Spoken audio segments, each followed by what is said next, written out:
Everyone, good morning. কেমন আছো? দেখো, জন্মাষ্টমীর দিনকে রাত 12টার পর থেকে ঝমঝমিয়ে বৃষ্টি নেমেছে, এখনও থামার নাম নেই। এই যে গোপুর বার্থডে, গোপু যখন হয়েছিল তখন নাকি খুব বৃষ্টি হয়েছিল, সেই নিয়ম এখনও চলে আসছে। আমি স্নান টান করে চলে আসলাম ছাদে, বলতে ঠাকুর ঘরে চলে আসলাম। আমাদের বাড়িতে গোপু নেই, কিন্তু ওই যে মায়াপুরে গেছিলাম তখন শ্রীকৃষ্ণর ছবি হয়, ফটো ওইটা নিয়ে এসেছিলাম, সেটাতেই আমি এই ফল মিষ্টি দিয়ে গোপুকে পুজো দিই। আর দেখো, বৃষ্টির মধ্যে ছাদের থেকে নীলকণ্ঠ, বেলপাতা, তারপরে কটা ফুল ফুটেছিল ওইগুলো তুলছিলাম, আর কটা বেলপাতা তুলছিলাম আর তুলসী পাতা।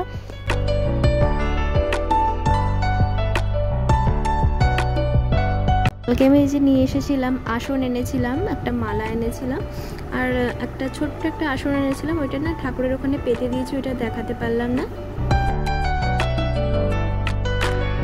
ঈশ্বরকে যদি মন থেকে ডাকা হয় না, ঈশ্বর সেই ক্যালেন্ডারেও পুজো দিলে ঈশ্বর শোনে।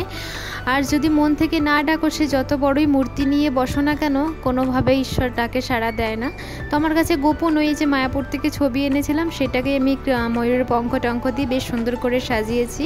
ওদিনকে ছিল সোমবার। দেখো কি অপূর্ব সুন্দর লাগছে না, নতুন বস্ত্র, নতুন মালা, নতুন আসন। ভেবেছিলাম না একটা জামা আনবো, কিন্তু জামা আনলে না একদম ঢেকে যাচ্ছে, তার জন্য আনলাম না। যদি কোনোদিনও মায়াপুর যাই, থেকে বড় ছবি যদি আনতে পারি তাহলে আনবো। আর এনেই বা কী করবো, আসনে আর জায়গা নেই। আর দেখো, যত বেলা বাড়ছে, বৃষ্টির বেগটা ততটাই বেড়ে যাচ্ছে।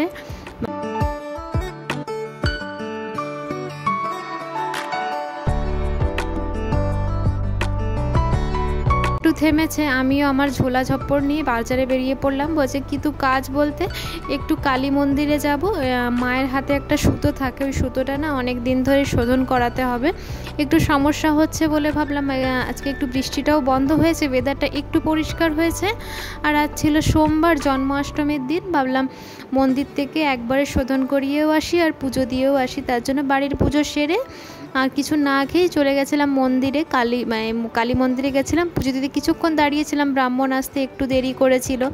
এই ব্রাহ্মণ গোপাল পুজো করছিল, একটু আসতে হয়তো একটু দেরি হয়ে গেছিলো, 11টা সাড়ে 11টা বেজেই গেছিলো। তো এই জায়গাটায় আসলে মনের দিক দিয়ে অন্তত ভীষণ শান্তি পাই।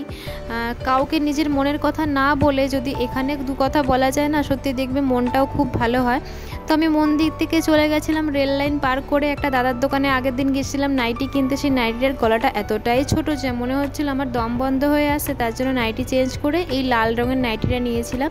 কিন্তু কফি কালারের নাইটিটা আমার বেশ পছন্দ হয়েছিল, নিলাম না, লালটাই নিলাম।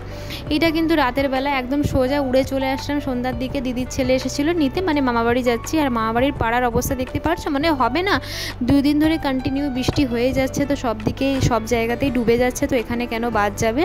আর আমরা গাড়িতে করে যাচ্ছি, আর মাছ আমাদের সামনে দিয়ে দৌড়ে দৌড়ে চলে যাচ্ছে, ইচ্ছা করছে না ধরে ফেলি, কিন্তু গাড়িতে নেমে কে মাছ ধরে। দেখো পুরো পুকুর, এই রাস্তাটা সারাটা রাস্তাতেই জল আর জল, কোনো জায়গাতেই শুকনো নেই। স্কুল মাঠটা পুরো ডুবে গেছে, তার জন্য গাড়িটা একটু আস্তে চালাচ্ছিল, কি আস্তে চালাস, যদি পড়ি না হয় জলের মধ্যেই পড়তে হবে। তো এই যে আমি চলে আসলাম মামার বাড়িতে। আর ব্লগটা দেখানোর মতো সত্যি আর কিছুই নেই। এবার উপরে গিয়ে খাওয়া দাওয়া করবো, নতুন একটি ব্লগ নিয়ে আবার দেখা হবে। আসি তাহলে, সবাই ভালো থেকো, সুস্থ থেকো, টাটা।